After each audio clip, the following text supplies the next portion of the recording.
तो आज तो स्टार्ट से पढ़ेंगे ना एडवांस अकाउंट का।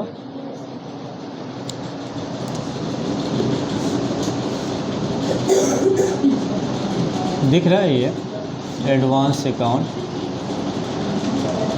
थोड़ा डार्क नहीं लाइट है। एडवांस अकाउंट देखिए, एडवांस अकाउंट के अंदर सबसे पहला जो टॉपिक होगा हम लोगों का वो क्या होगा? Concept of companies.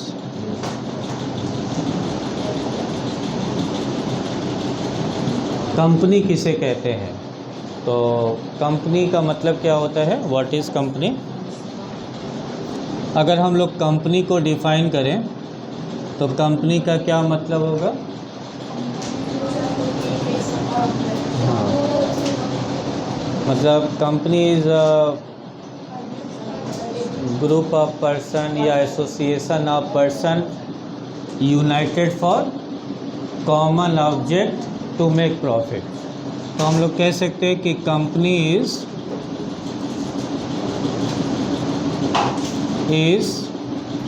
Association of person. Company is association of person united for common object to make profit.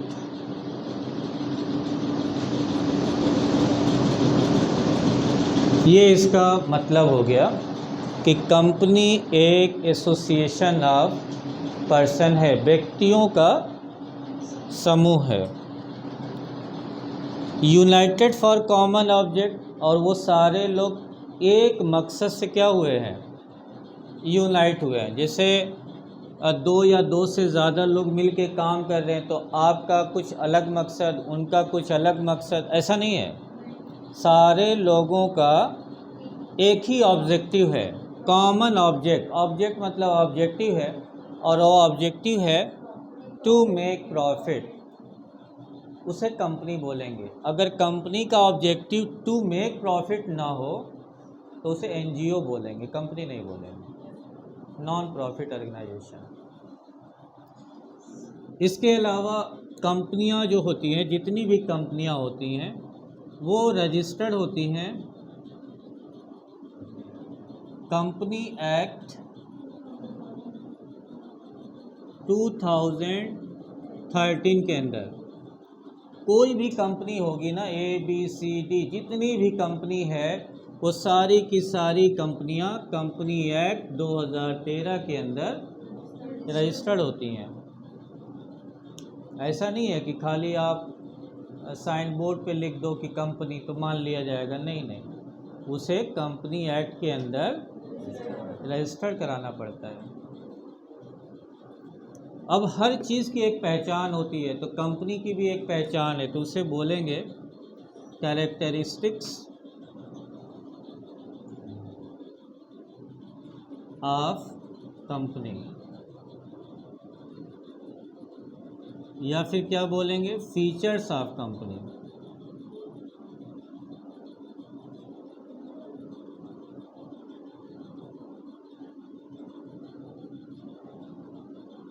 Company की विशेषताएं। किसी भी संस्था को, किसी भी व्यापार को आप कंपनी कब कहेंगे? जब उसकी विशेषताएं हों। मतलब एक व्यक्ति को व्यक्ति तभी कहा जाए ना जब वो व्यक्ति वाली उसके अंदर सारे फीचर्स हों। स्मार्टफोन को स्मार्टफोन तभी कहेंगे ना जब वो उसके अंदर वो सारे फीचर्स हों, है ना। अब कीपैड मोबाइल में और स्मार्टफोन में तो फीचर्स का ही तो फ़र्क है, उसमें बहुत सारे। अब आईफोन में और स्मार्टफोन में भी फ़र्क है। तो इसी तरीक़े से हर चीज़ की पहचान के कुछ फीचर्स होते हैं, उसी चीज़ से हम कंपनी को क्या करते हैं? पहचानते हैं। तो कंपनी का जो पहला कैरेक्टरिस्टिक्स है, विशेषता है, वो है आर्टिफिशियल जुरिडिकल लीगल पर्सन। ये पहली विशेषता है कंपनी की। कंपनी नेचुरल तो होती नहीं है ना, कोई भी व्यापार क्या होता है, बनाया जाता है, तो आर्टिफिशियल है। कैसे बनाया जाता है, कानून के द्वारा, तो वो लीगल हो गया। तो कंपनी आर्टिफिशियल लीगल पर्सन होती, ये उसकी पहचान। हर कंपनी ऐसी होती है। अगर कंपनी रजिस्टर्ड है तो फिर क्या है, आर्टिफिशियल लीगल पर्सन है। दूसरी विशेषता है सेपरेट लीगल एंटिटी।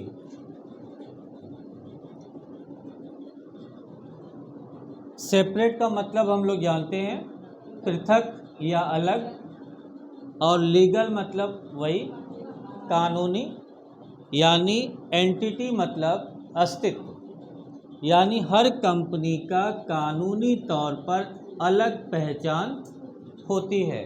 और ये हम लोग बिजनेस अकाउंटिंग में भी पढ़ चुके हैं कि कंपनी एंड ओनर दोनों एक दूसरे से सेपरेट होते हैं। सेपरेट एंटिटी कॉन्सेप्ट पढ़े हैं, वही चीज़ तो यहाँ भी लिखा हुआ है कि सेपरेट लीगल एंटिटी लिख दिया है। इट मीन्स कि कंपनी की अपनी एक कानूनी या संवैधानिक खुद की पहचान होती है। जैसे हमारी और आपकी पहचान है, वैसे ही कंपनी की भी कानूनी, तो ये एक दूसरी विशेषता है कंपनी के साथ। तीसरी लिमिटेड लायबिलिटी।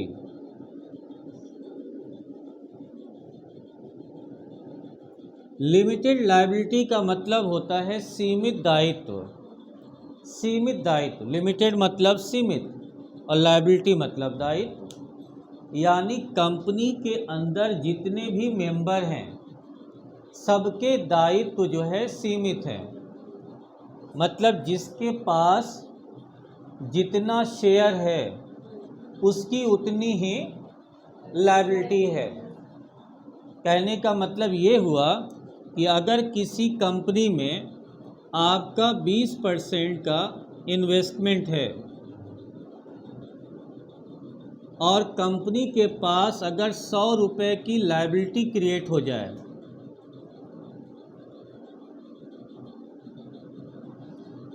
कंपनी के पास कंपनी के ऊपर 100 रुपीज़ की लायबिलिटी क्रिएट हो जाए, तो आपके ऊपर भी लायबिलिटी क्रिएट होगी, बट कितनी, क्योंकि आपका इन्वेस्टमेंट ही 20% है तो आपकी लायबिलिटी भी।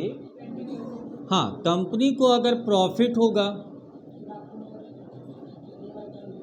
तो उस प्रॉफिट में भी आपका शेयर, यानी कंपनी के अंदर जितने भी मेंबर्स होते हैं उन सब की लायबिलिटी सीमित है। लायबिलिटी भी, प्रॉफिट भी, हर चीज़ उनके शेयर से डिफाइन होती है। तो लिमिटेड लायबिलिटी है, तो जितनी लायबिलिटी है वो सब उनकी एक इन्वेस्टमेंट की वैल्यू, चाहे वो शेयर से डिफाइन हुई हो चाहे गारंटी से डिफाइन हुई हो। मतलब जो भी आपने कंपनी को गारंटी दिया होगा कि हम 5 लाख रुपए का कंपनी में इन्वेस्टमेंट करेंगे और आप 4 लाख रुपए का पेमेंट ऑलरेडी कर चुके हैं, और इन फ्यूचर अगर कंपनी को पैसे की रिक्वायरमेंट पड़ गई तो आप और कितना अधिकतम दे सकते हैं, क्योंकि आपकी लायबिलिटी सीमित है। जितना आपने गारंटी दिया, जितने का आपके पास शेयर है, जितना पैसा आपके पास बकाया है, बस लायबिलिटी भी उतनी ही होगी। तो लिमिटेड लायबिलिटी, हर कंपनी की लायबिलिटी सीमित होती है। चौथा पॉइंट है परपेचुअल सक्सेशन। परपेचुअल सक्सेशन का मतलब ये हुआ कि कंपनी कभी समाप्त नहीं होती, कंपनी हमेशा चलती रहती है। जैसे ज़मीन का ओनरशिप कभी ख़त्म नहीं होता। पिता की ज़मीन उनके सन या डॉटर में ऑटोमेटिक ट्रांसफ़र हो जाती है, वो रजिस्ट्री नहीं करानी पड़ती।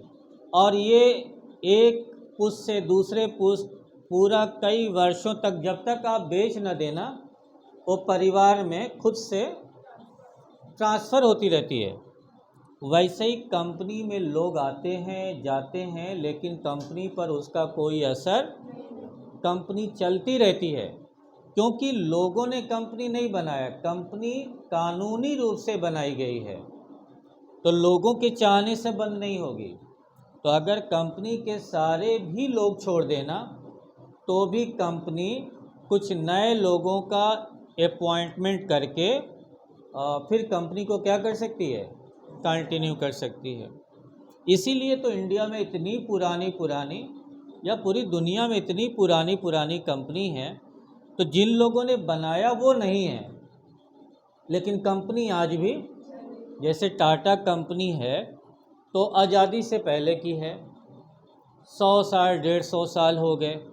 इसका मतलब ये है कि परपेचुअल सक्सेशन है, कंपनी चलती रहती है, लोग एक दूसरे की जगह पर आते और, तो कंपनी में किसी के जाने से या आने से कंपनी की लाइफ पर कोई असर नहीं पड़ता। तो ये भी उसका एक फीचर है। फिर नेक्स्ट है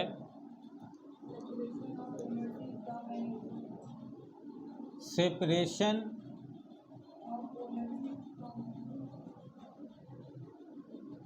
ऑफ ओनरशिप फ्रॉम मैनेजमेंट।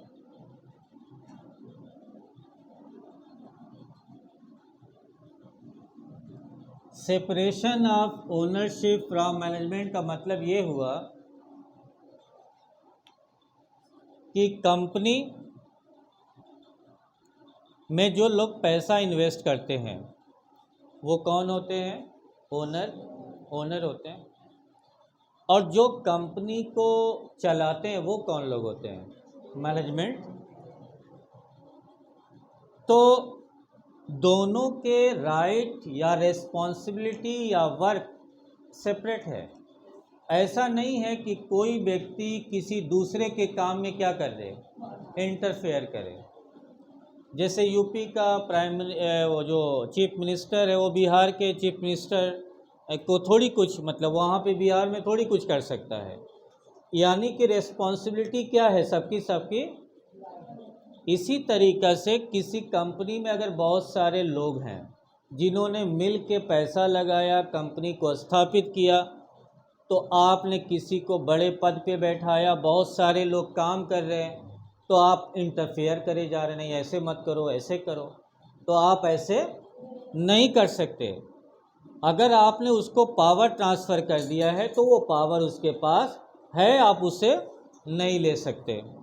उसे हटा सकते हैं, लेकिन पावर से जब तक वो नहीं हटा है वो पावर उसके पास है। अक्सर सुना होगा आपने, कोई डीएम एसपी अगर किसी नेता से भिड़ जाता है तो नेता कुछ नहीं कर पाता, जो चाहता है एसपी वही होता है। तो अब ये क्या करता है, अपनी बदला लेने के लिए उसका ट्रांसफ़र करवा देता, बस यही कर सकता है। तो जिसके पास जो पावर है वो तो कर सकता है, मतलब अगर चाहे तो कर सकता है, उसे कोई नहीं रोक सकता। कंपनी का काम जो है ना, एक ग्रुप ऑफ पर्सन, एक टीम होती है, वो करती है। तो जिसके पास जो जितना स्किल होता है, जो जितना एक्सपीरियंस होता है, जिसके अंदर जो नॉलेज होता है, उसके हिसाब से एक टीम बनती है, वो कंपनी को चलाती, उसको बोलते हैं मैनेजमेंट। अब मैनेजमेंट में बॉटम पे भी कुछ लोग होते हैं, टॉप लेवल पे भी।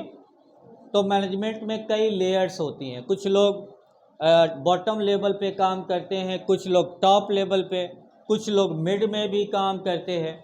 खैर, चाहे आप जिस लेवल पे काम करते हैं, तो मैनेजमेंट के जो लोग हैं वो ओनरशिप या ओनरशिप के अंदर जो लोग हैं वो मैनेजमेंट के अंदर इंटरफेयर नहीं करते।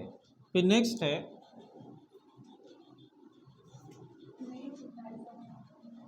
हाँ, तो ये आपका हो गया कि व्हाट इज़ कंपनी हम लोगों ने पहचान लिया। और on the basis of these features, है ना, इस फीचर्स के बेस पर हम कह सकते हैं कि इसे कंपनी है। किसी भी संस्था को देख के आप ऐसे नहीं बोल सकते कि वो कंपनी है। वो आर्टिफिशियल भी होनी चाहिए। इसका मतलब ये हुआ ना कि एक व्यक्ति कभी कंपनी, जैसे कोई भी इंसान जो है कंपनी, तो पहली चीज़ यहाँ से हो गई। दूसरी चीज़ है, जो कंपनी होगी और जो उसका ओनर होगा वो दोनों एक नहीं होंगे, दोनों अलग अलग माने जाएंगे। तीसरी ये है कि जितने लोग उसमें हैं सबकी लायबिलिटी फिक्स है। जिसका जितना इन्वेस्टमेंट है उतने ही उसकी लायबिलिटी है।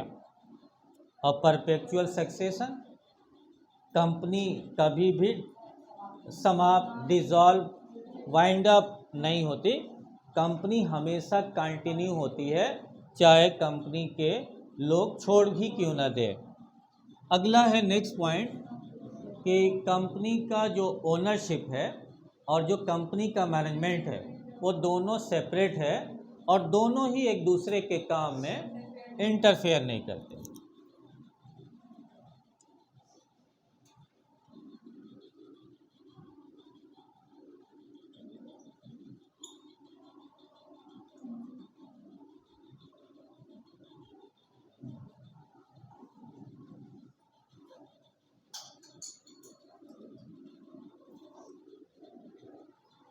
अब हम लोग पढ़ेंगे ऑन द बेसिस ऑफ, नहीं, पहले पढ़ेंगे टाइप्स ऑफ कंपनी।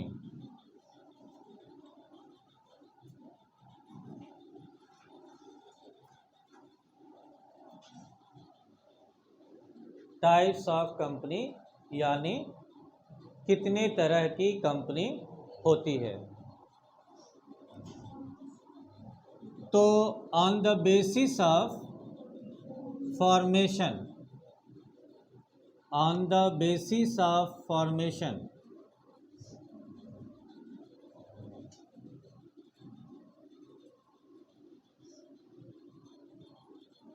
यानी बनाने के आधार पर,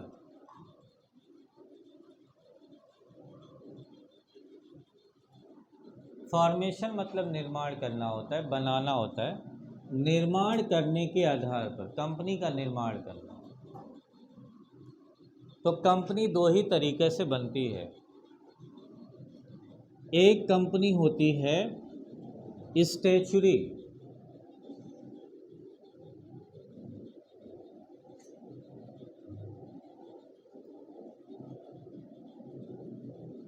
और एक कंपनी होती है रजिस्टर्ड।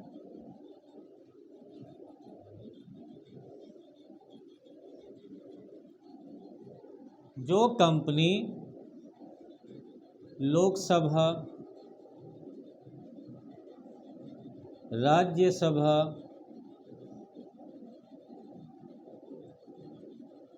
और प्रेसिडेंट की सहमति से बिल पास करके बनाई जाती है, उसे स्टैच्यूरी कंपनी। अब इसे सरकारी भी कह सकते हैं। मतलब जिस कंपनी का निर्माण कौन कर रहा है? गवर्नमेंट कर रही है। और गवर्नमेंट कोई भी काम बिना बिल के कर नहीं सकती। किसी भी काम को करने के लिए बिल पास करना पड़ता है। तो वो लोकसभा में, राज्यसभा में पास होता है और फिर राष्ट्रपति की सिग्नेचर बनती है, तब वो जो है कानून बन जाता है। तो ऐसे अगर कोई कंपनी बनी हो तो उसको स्टैच्यूरी कंपनी कहते हैं। ऐसी बहुत कम ही बनती है इंडिया में कंपनी। हाँ, नहीं, इंडिया में जितनी भी कंपनी है, जैसे सरकारी में इंडियन ऑयल है, इंडेन है, हिंदुस्तान पेट्रोलियम है, भारत पेट्रोलियम है, ONGC है, कोल इंडिया है, SBI है, सरकारी ज़्यादातर बैंक हैं, भेल है, गेल है, बहुत सारी कंपनियां भारत की हिंदुस्तान एरोनॉटिक्स लिमिटेड है, SCL है, बहुत सारी सरकार, BSNL भी थी, अभी वो उसका बहुत हिस्सा बिक गया है, LIC है, भारत सरकार की कंपनी है, GIC है, जनरल इंश्योरेंस कंपनी है।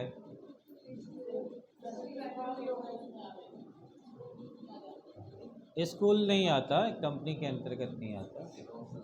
तो ये सब जो है कंपनी है, और ये सब कैसे बनी है,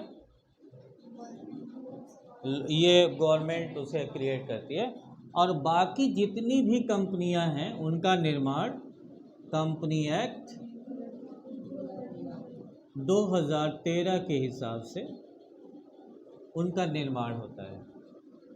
तो जितनी भी प्राइवेट कंपनियां आप जानते हैं, छोटी बड़ी, चाहे वो रिलायंस हो, अडानी हो, कोई भी हो, सब के सब क्या है, रजिस्टर्ड कंपनी।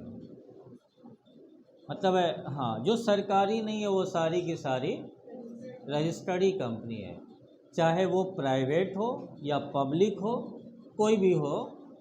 जो कंपनी एक्ट 2013 के हिसाब से बनी है उसका नाम है।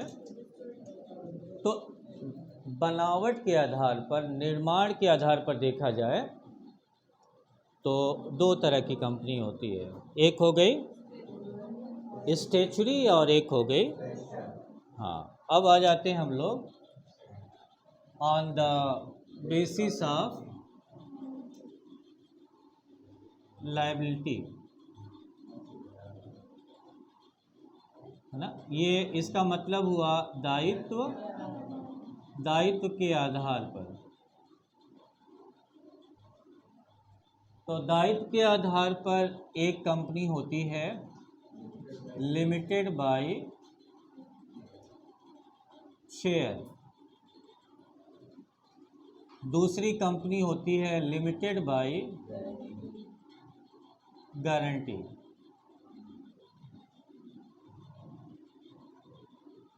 तीसरी होती है अनलिमिटेड कंपनी।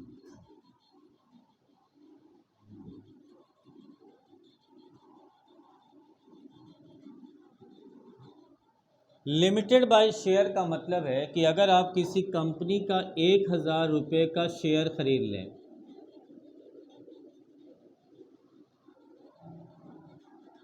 और उसमें से शेयर खरीद के कंपनी को 900 रुपये पेड कर दें, तो आपकी लायबिलिटी कितनी बची है, 100 रुपये। यानी ये लिमिटेड बाय शेयर्स है। आपने कंपनी का शेयर 1000 का खरीदा है, लेकिन फ़िलहाल आपने कंपनी को पे किया है सिर्फ 900। तो फ्यूचर में अगर आपसे कंपनी कभी पैसा मांगेगी भी तो कितना मांग सकती है? अगर वो 200 मांगेगी भी तो आप नहीं देंगे, क्योंकि आपकी जो है आपका लिमिटेड बाय शेयर्स कंपनी है।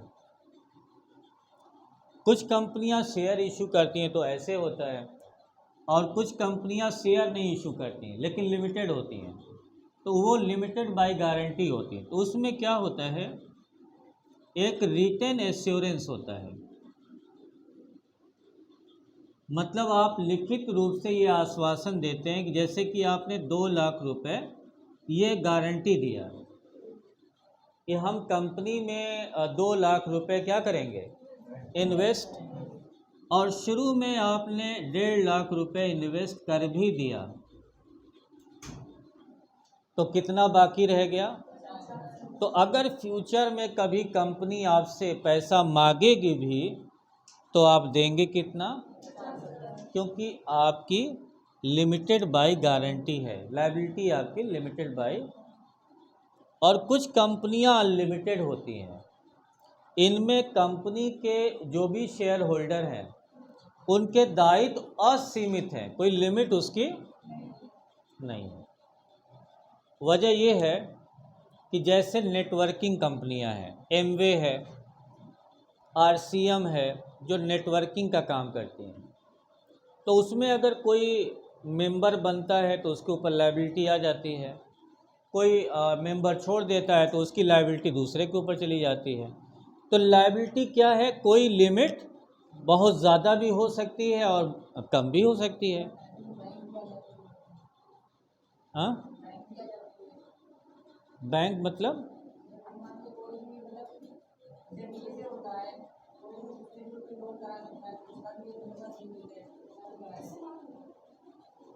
कितना भी कराए, नहीं ये लोन की बात नहीं हो रही थी। हाँ, अनलिमिटेड कंपनी का मतलब कि कंपनी के जो मेंबर्स हैं उनके ऊपर जो दायित्व है उसकी कोई सीमा नहीं है। मतलब कहने का कि आपने 1 लाख रुपए इन्वेस्ट किया और कंपनी की तरफ से आपके ऊपर 5 लाख की लायबिलिटी आई, तो आपको 5 लाख देना पड़ेगा। समझ में आ रहा आपको? हाँ, जैसे मेंबर रहेंगे उसी में डिवाइड हो जाएगी। तो वो नेटवर्किंग कंपनियों में लोगों की संख्या घटती और तो वो लायबिलिटी भी फ्लक्चुएट करेगी। और लिमिटेड बाय शेयर्स और लिमिटेड बाय गारंटी में तो आप एक रिटन प्रूफ होता है आपके पास कि हमारे पास इतने का शेयर्स है तो उतनी ही लायबिलिटी होगी। और लिमिटेड बाय गारंटी में भी आप लिख के देते हैं कि हम कंपनी में इतना इन्वेस्ट कर रहे हैं, फ़िलहाल मैं इतना % दे रहा हूँ और फ्यूचर में ज़रूरत पड़ी तो मैं रेस्ट अमाउंट दे दूंगा, तो इसे लिमिटेड बाय गारंटी बोलते हैं। तो on the basis of liability there are 3 types of company: limited by shares, limited by guarantee और अनलिमिटेड कंपनीज।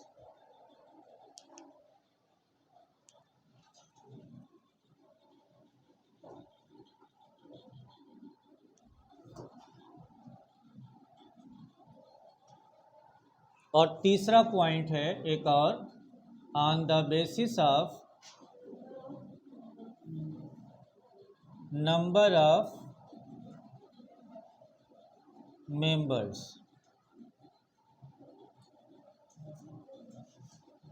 यानी कंपनी का निर्माण करने के लिए, किसी भी कंपनी को बनाने के लिए कितने लोगों की आवश्यकता पड़ती है, कितने लोगों की ज़रूरत पड़ती है। तो देखिए, एक प्राइवेट कंपनी होती है,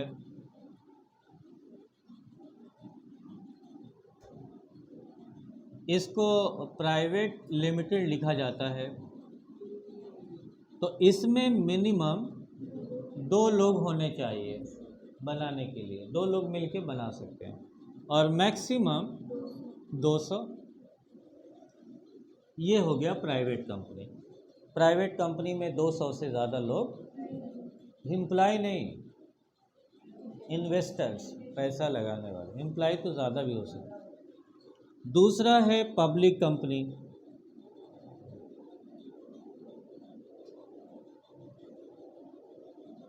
पब्लिक कंपनी में प्राइवेट नहीं लिखा रहता, सिर्फ लिमिटेड लिखा रहता है, और इसमें मिनिमम 7 लोग और मैक्सिमम नो लिमिट या अनलिमिटेड। इसमें कोई सीमा ही नहीं है, अपर लिमिट नहीं है।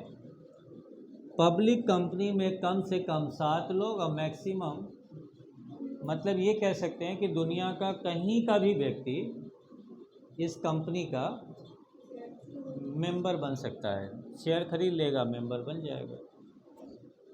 तो पब्लिक कंपनी इसीलिए तो इसका नाम हो गया पब्लिक, यानी कोई भी इसमें इन्वेस्टमेंट कर सकता। हाँ, तो हाँ, स्टॉक मार्केट की सारी कंपनियां पब्लिक कंपनी है, क्योंकि पब्लिक के लिए वो ओपन है।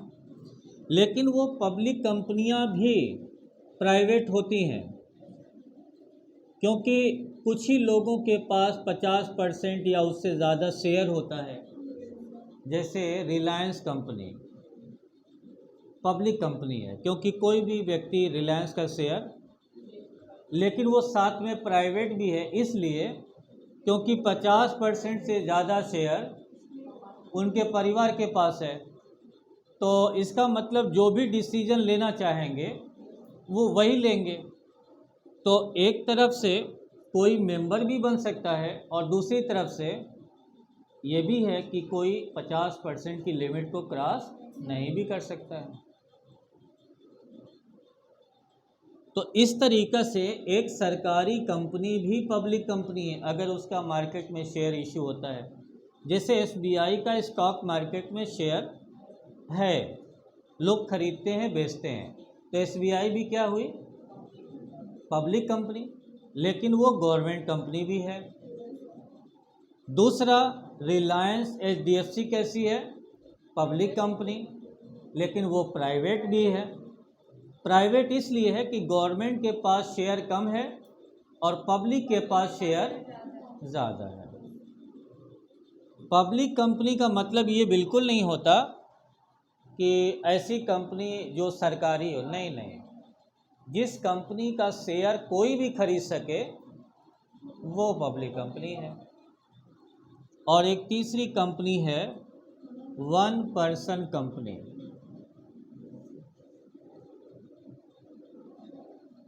जिसको बोलते हैं ओपीसी। ये नया कॉन्सेप्ट आया 2013 में कि अब अगर एक व्यक्ति भी अगर चाहे तो कंपनी के तौर पर काम कर सकता है। पहले ऐसा नहीं था। जैसे अगर आपकी दुकान है तो आप प्रोप्राइटर हो जाएंगे, प्रोप्राइटरशिप। अब वो कंपनी के फॉर्म में नहीं होगी, तो कंपनी के फॉर्म में नहीं होगी तो प्रोप्राइटरशिप में आपकी और आपके व्यापार की लायबिलिटी एक हो जाएगी। यानी जो व्यापार की लायबिलिटी वही आपकी लायबिलिटी, आपकी लायबिलिटी व्यापार की लायबिलिटी, दोनों मतलब एक ही थे। तो फिर क्या ये किया गया कि एक व्यक्ति जो कोई भी बिजनेस कर रहा अकेला, वो भी अपने व्यापार को अगर चाहे तो कंपनी के अंतर्गत रजिस्टर्ड करा सकता है। तो उसकी लायबिलिटी और व्यापार की लायबिलिटी अलग अलग हो जाएगी। क्योंकि अभी फीचर में पढ़ रहे थे हम लोग कि कंपनी के फीचर में कि कंपनी की सेपरेट लीगल एंटिटी होती है, तो कंपनी का अस्तित्व अलग हो जाएगा और ओनर का अस्तित्व, तो दोनों की लायबिलिटी क्या होगी, अलग अलग हो जाएगी, मिक्सअप नहीं होगी। इसलिए ओपीसी आया। तो on the basis of formation देखा हम लोगों ने, तो कितने तरह की कंपनी, दो तरह की company. On the basis of liability देखा तो तीन तरह की, limited by share, limited by guarantee और अनलिमिटेड। और on the basis of number देखा, मेंबर, तो प्राइवेट कंपनी, पब्लिक कंपनी और वन पर्सन। तो ये आज का रहा टोटल टॉपिक। और नेक्स्ट डे जो है लॉन्ग टर्म फाइनेंस और शॉर्ट टर्म फाइनेंस करेंगे। बाकी असाइनमेंट्स भी हैं इसके।